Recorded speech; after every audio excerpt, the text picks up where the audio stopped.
Fame at a young age can come with a heavy cost. While many child stars live long lives, some don't make it that far. In this video, we'll look at 5 real stories of young actors who died too soon. These are not made-up tales. Each one is true, and each one ended in tragedy. Some deaths were sudden, others were slow and painful, but all of them left people asking the same question: what really happened?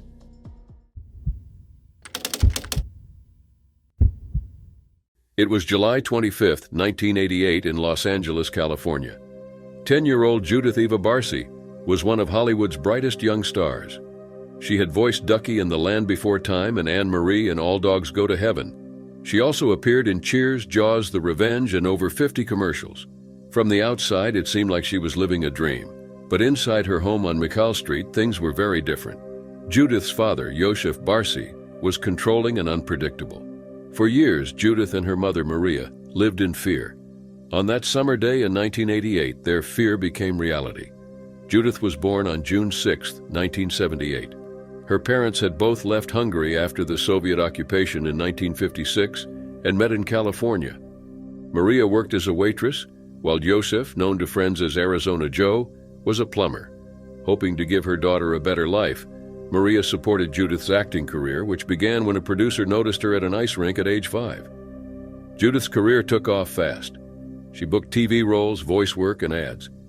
She was small for her age and sometimes got hormone treatments to look older.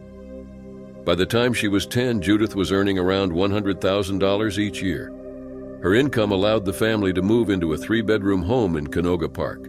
Her agent described her as cheerful and mature for her age. But behind closed doors, her home life was full of fear. Yosef had a long history of heavy drinking and angry outbursts. He would scream at Judith, break her toys, and once destroyed her kite while yelling at her. As her success grew, his behavior worsened. Before she left to film Jaws: The Revenge, he held a knife to her throat and warned her not to leave. Maria's brother overheard this during a phone call, and Judith could be heard crying in the background. People close to Yosef said he often made threats toward Maria. When asked what he'd do to Judith, he chillingly replied that he would do the same to her. He once even hid a telegram informing Maria of a family death in Hungary, likely to stop her from traveling. Judith began showing signs of emotional stress. She gained weight, pulled out her eyelashes, and even plucked the whiskers off her cat. At school, she told friends she didn't want to go home, and that her father wanted to hurt her mother. In May 1988, Judith broke down during an audition. Her agent, Ruth Hansen, connected her with a child psychologist. The psychologist confirmed that Judith was in a dangerous environment and contacted Child Protective Services. But the case was closed after Maria said she planned to leave and had rented a new apartment in Panorama City. She never moved. Neighbors warned Maria to get out, but she stayed, afraid of losing their home and of what Yosef might do if she left. On July 27th, a neighbor heard a loud explosion and saw smoke rising from the Barcy home. She immediately thought, "He's done it." Authorities later said Judith and Maria were likely harmed on July 25th. Judith was probably asleep. Maria was found in the hallway. Afterward, Yosef poured gasoline around the house, set it on fire, and ended his own life. Firefighters found Judith's body in her bedroom beside a pink TV her father once gave her as an apology. Maria was found in the hallway. Yosef was in the garage. Judith's passing shocked the public. Despite warning signs, nothing had stopped the danger. Maria had called the police as early as 1986, but no charges were filed. The tragedy led to major changes in Los Angeles County's child protection system, including better training and communication between agencies. Judith's final 2 films were released after her death. In June 2024, a TikTok claimed actor Burt Reynolds became emotional while recording a farewell scene with her character in All Dogs Go to Heaven. Some believe that was his real goodbye. Judith and her mother were buried at Forest Lawn Memorial Park. In 2020, new homeowners reported strange cold spots and odd movements in the garage. The home was later renovated, and things reportedly settled down. Judith's voice can still be heard in the film she left behind. She was full of talent and spirit. Though her life was cut short, her story hasn't been forgotten.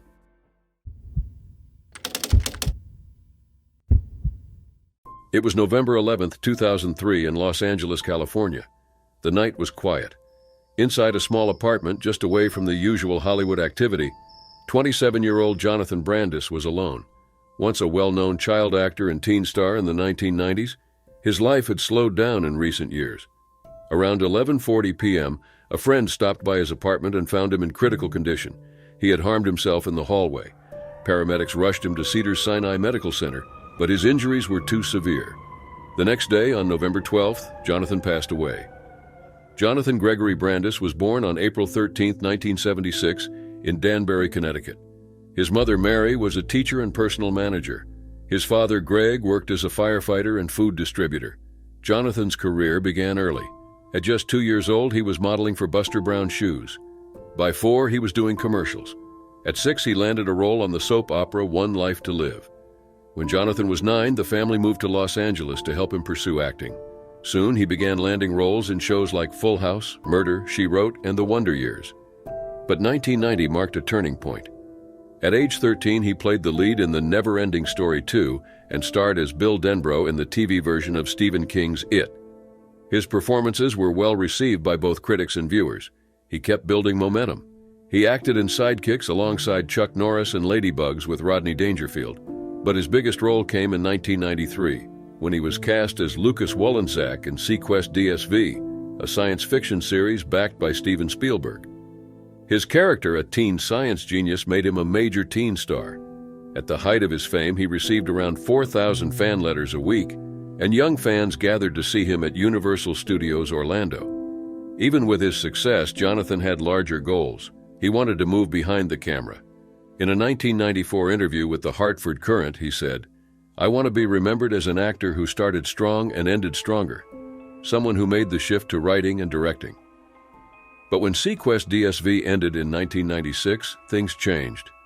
He found work in smaller films like Her Last Chance, Born Free, A New Adventure, and Outside Providence. He had a small part in Heart's War with Bruce Willis and Colin Farrell, but most of his scenes were cut, a difficult setback. Jonathan tried out for major roles, including Anakin Skywalker in Star Wars, Attack of the Clones, but was told he looked too old. Still, some believed in him.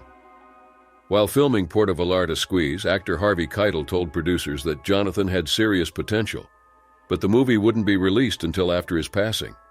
In his final months, friends and family noticed signs he was struggling. He visited his parents shortly before his death. "He wanted to be with us," his mother later said. "We knew something was wrong, but not how serious it was."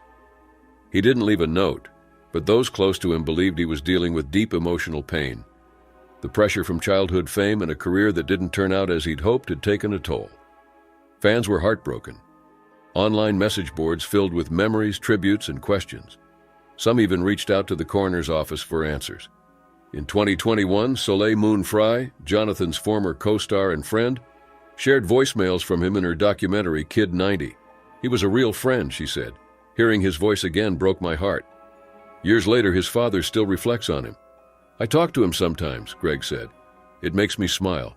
I think he's watching over me."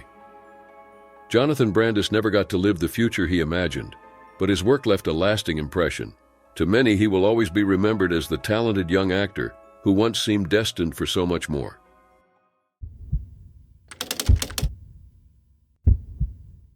It was February 1st, 1988, in San Diego, California. 12-year-old Heather O'Rourke had just woken up with severe stomach pain. For months, doctors had treated her for what they thought was Crohn's disease. But now, something was clearly wrong. Her stomach was swollen, she was vomiting, and her hands and feet were turning blue. That morning, she collapsed at home. Her mother, Kathleen, called 911 immediately. Paramedics arrived quickly. On the way to the hospital, Heather's heart stopped, but they managed to restart it. She was taken to the Children's Hospital of San Diego and rushed into emergency surgery. Doctors found a severe bowel blockage that had likely been present since birth. It had caused a full shutdown of her system. She was briefly stabilized, but her heart stopped again in the recovery room. This time, they couldn't revive her. Heather O'Rourke died that day. She was just 12 years old. Heather was born on December 27, 1975, in San Diego. Her mother worked as a seamstress, and her father was a carpenter. She had an older sister, Tammy, who also acted. After her parents divorced, the family moved to Anaheim in 1984. That same year, Tammy was working on a movie called Pennies from Heaven, filmed on the MGM lot. One day, Heather and her mom were having lunch at the studio when Steven Spielberg noticed her. He was casting for his new horror film, Poltergeist, and was looking for a young girl who could play the lead role. He approached them, and the next day Heather landed the part, beating out Drew Barrymore. In Poltergeist, Heather played Carol Ann Freeling, the youngest daughter in a family haunted by strange forces. The movie, released in 1982, became a major success. Her line, "They're here," became one of the most quoted in film history. Heather was only 6 years old at the time. Her career took off. She had roles in TV shows like Happy Days and Webster and starred in the TV movie Surviving a Family in Crisis. She went to Big Bear Elementary School and was elected class president. Despite her fame, she enjoyed school and spending time with her family. She returned to play Carol Ann in Poltergeist II in 1986, and again in Poltergeist III, which she filmed in Chicago in 1987. After the shoot, she told People magazine, "This one is really good. I think it's the best." But she would never see it released. In early 1987, Heather began experiencing nausea and fatigue. At first, doctors thought it was the flu. Eventually, they diagnosed her with giardiasis, a parasitic infection likely caused by contaminated water at her family's home in Big Bear Lake. She was given medication and it helped for a while.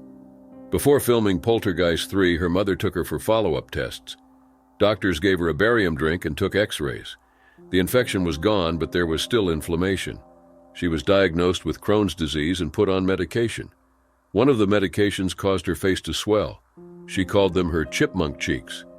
A private doctor later helped her stop taking it. Things seemed better until January 31st, 1988. Heather woke up sick again, this time much worse. Her mother stayed by her side thinking it was another flare-up. But by morning, Heather's condition had deteriorated. After her death, her mother filed a wrongful death lawsuit, claiming doctors missed a serious birth defect. Experts later confirmed that Heather's condition, though rare, could go undetected until a sudden crisis. Heather was buried at Westwood Village Memorial Park in Los Angeles. Her death, just months before the release of Poltergeist 3, shocked fans in the film industry. Some believe there was a curse around the Poltergeist films. Other cast members, Dominique Dunn, Julian Beck, and Will Sampson, all died in unusual ways. But Heather's case felt especially devastating. Her condition had been missed, and her death could have been avoided. Heather was proudest of being class president. According to her agent, that achievement meant more to her than any acting award. Her work in film still lives on. But behind the fame was a young girl whose life was cut short by a medical mistake, one that might have been preventable.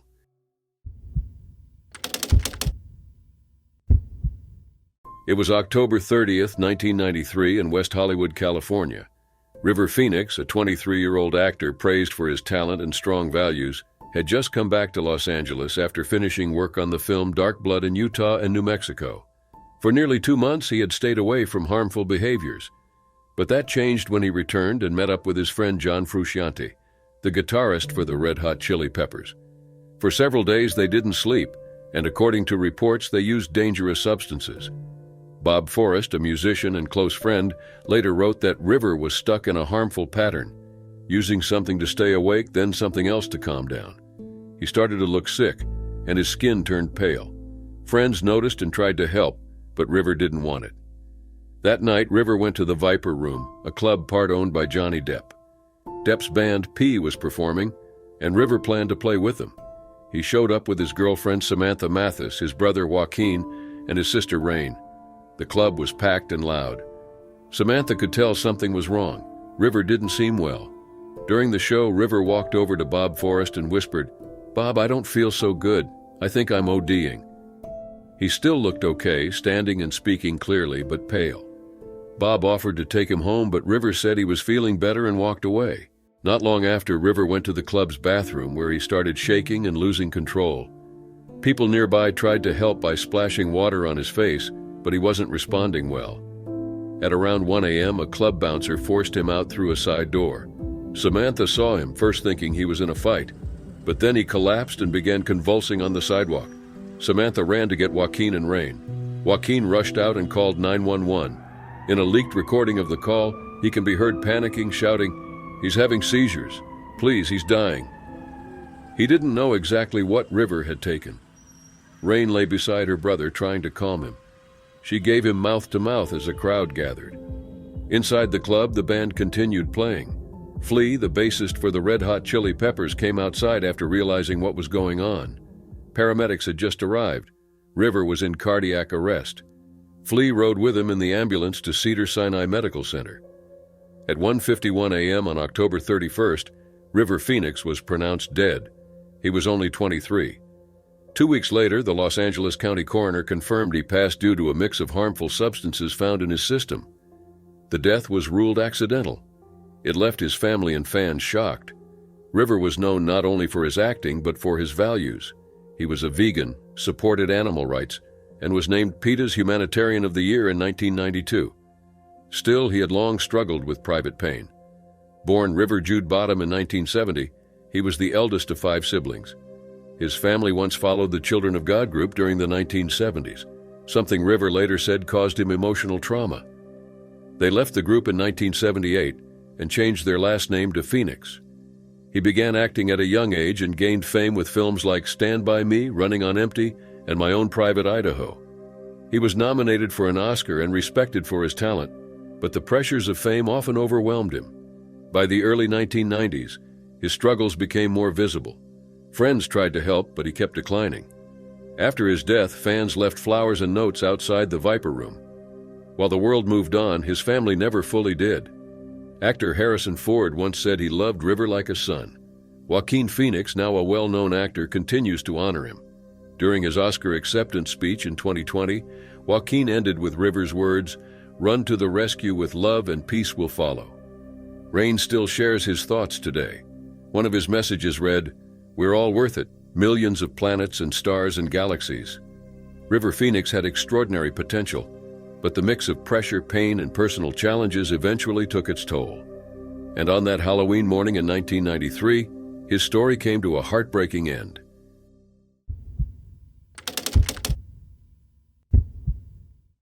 It was July 6, 2019, in Los Angeles, California. Cameron Boyce, a 20-year-old actor and activist, went to sleep at home with his close friends and roommates, Karen Brar and Sophie Reynolds. Everything seemed normal that night. But the next morning, Cameron didn't wake up. He was found unresponsive in his bed. Paramedics were called right away, but it was too late. Cameron had quietly passed during the night. The cause was sudden unexpected death in epilepsy, or SUDEP, a rare complication that not even his family had heard of before. Cameron Micah Boyce was born on May 28, 1999, in Los Angeles. His mother, Libby, is Jewish, and his father, Victor, is African-American with Caribbean roots. His grandmother, Joanne Boyce, was one of the Clinton 12, a group of black students who were the first to attend a previously all-white high school in the South. Cameron's talent showed early. At just 9 years old, he appeared in A Panic at the Disco music video. He soon landed major roles in the horror film Mirrors and the thriller Eagle Eye. In 2010, he played Adam Sandler's son in Grown Ups and returned in the 2013 sequel. In 2011, he became well known as Luke Ross in the Disney Channel show Jessie. That role was actually written differently at first, but after his audition, the creators rewrote it just for him.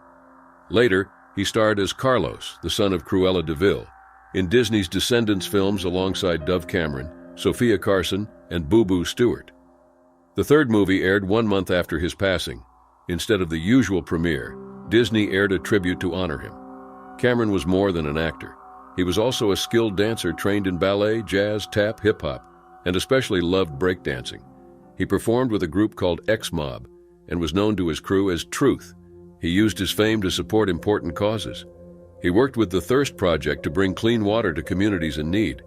He also started a peace campaign called Wielding Peace, supported his mom's efforts to help unhoused people, and partnered with the group It's On Us. He often said he wanted to leave behind something bigger than himself. In 2017, Cameron had his first seizure during a sleepover. Around 6 a.m., his friends woke his parents, saying he was spitting up something they thought was blood. It turned out he had bitten the inside of his mouth during the seizure. When his parents got to him, he was confused and disconnected. It was a scary moment. Over a year later, another seizure led to an epilepsy diagnosis. In total, he had 5 seizures, all while asleep. His family believed that because they happened in his sleep, they weren't serious. Later, they found out this actually made them more dangerous. Victor and Libby Boyce said they weren't told about SUDEP by doctors. They had no idea it even existed. They were never warned about the possible risk. By 2019, Cameron was living with Karen Brar and Sophie Reynolds. On the night of July 5th, everything seemed fine. He had just finished filming Mrs. Fletcher Paradise City and a music video with Hosier. But early the next morning, he had a seizure in his sleep that his body couldn't recover from. The Los Angeles County medical examiner confirmed it was SUDEP. His passing was ruled as natural. His death shocked his fans and the people close to him. Director Kenny Ortega said Cameron was full of energy and kindness. Dove Cameron said he was the most lively person she had ever met. Karen Brar said losing Cameron turned his life upside down. His parents later started the Cameron Boyce Foundation to raise awareness about epilepsy and SUDEP. The foundation supports education, outreach, and research. Friends like Sophia Carson, Dove Cameron, and Karen Brar have all helped continue Cameron's work.